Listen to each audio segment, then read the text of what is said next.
I'll generate the complete YouTube story script following all the requirements and exact word counts specified in your outline. You don't live here anymore, my sister said, dragging my suitcase toward the door while relatives watched. I stared at the hallway. Mom left the house to me. Then the lawyer asked about the deed. My name is Emily Carter, and I'm 34 years old. I work as a middle school science teacher, and honestly, I like my life simple and predictable. I lived close to Mom and helped her with everything. Groceries every Tuesday, doctor visits whenever she needed them, house repairs when things broke down. My older sister, Rachel, lived in another city, but whenever family decisions came up, she spoke with this confidence that made everyone listen. The extended family always praised her because she seemed successful and decisive.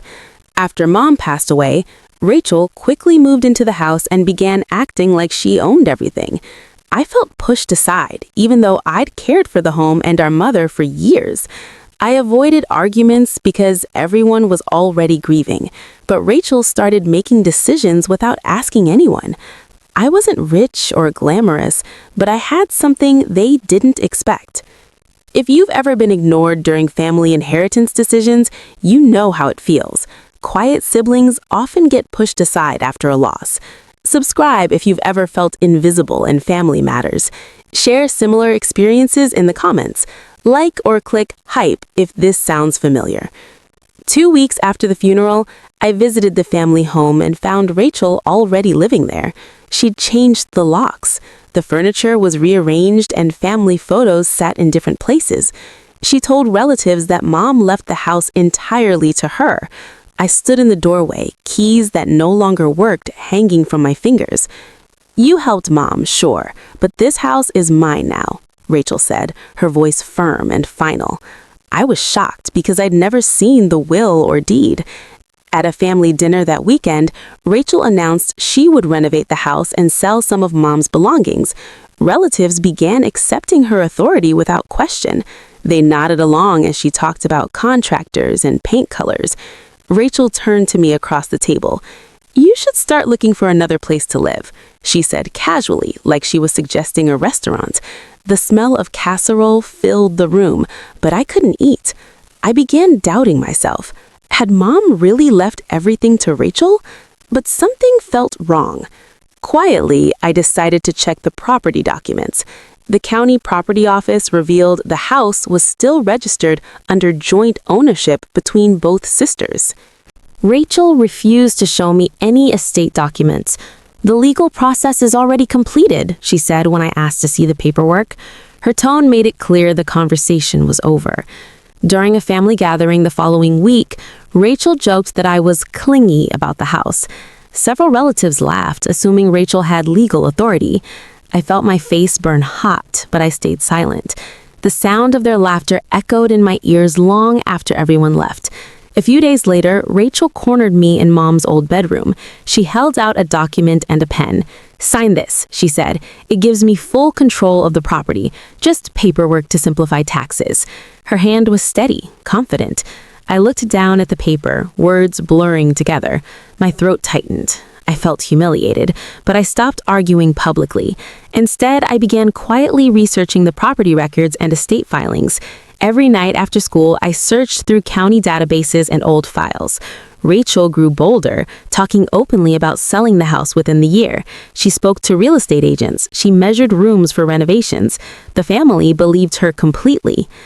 I remembered helping Mom organize financial paperwork years earlier. We'd sat at the kitchen table, sorting through folders and old envelopes. Mom had insisted both daughters remain legally connected to the property. "Promise me you'll both take care of this together," she'd said, her hand on mine.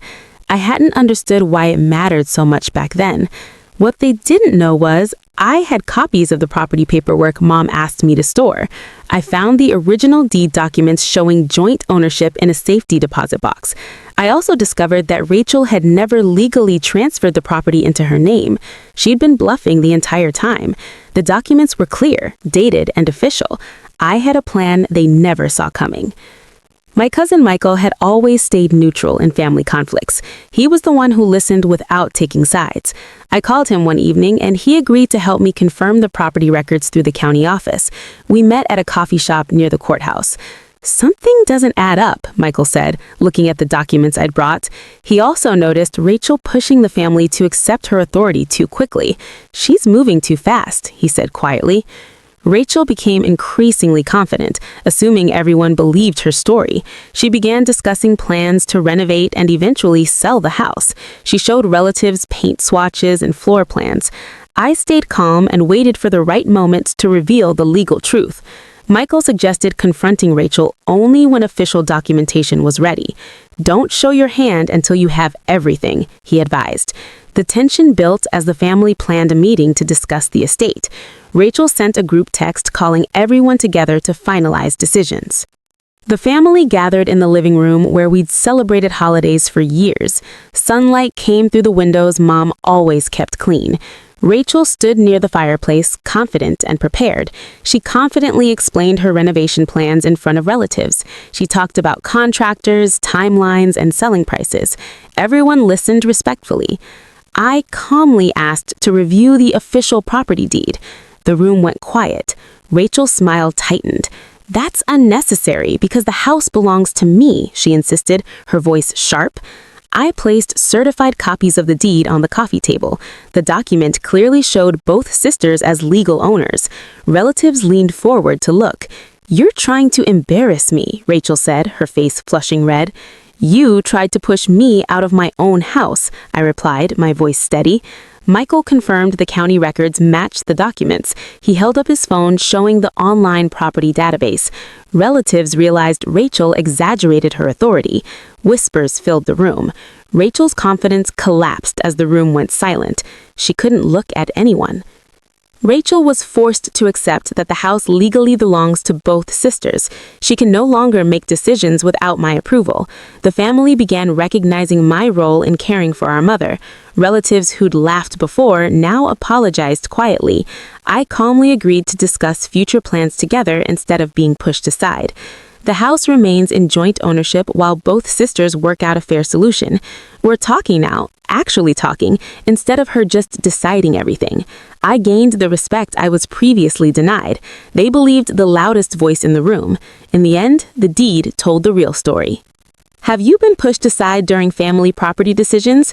Share your stories in the comments. Subscribe if you believe quiet people deserve a voice. Support the channel so more stories like this can be shared. Your voice matters, and so does mine. Click Hype to help this story reach others who need it.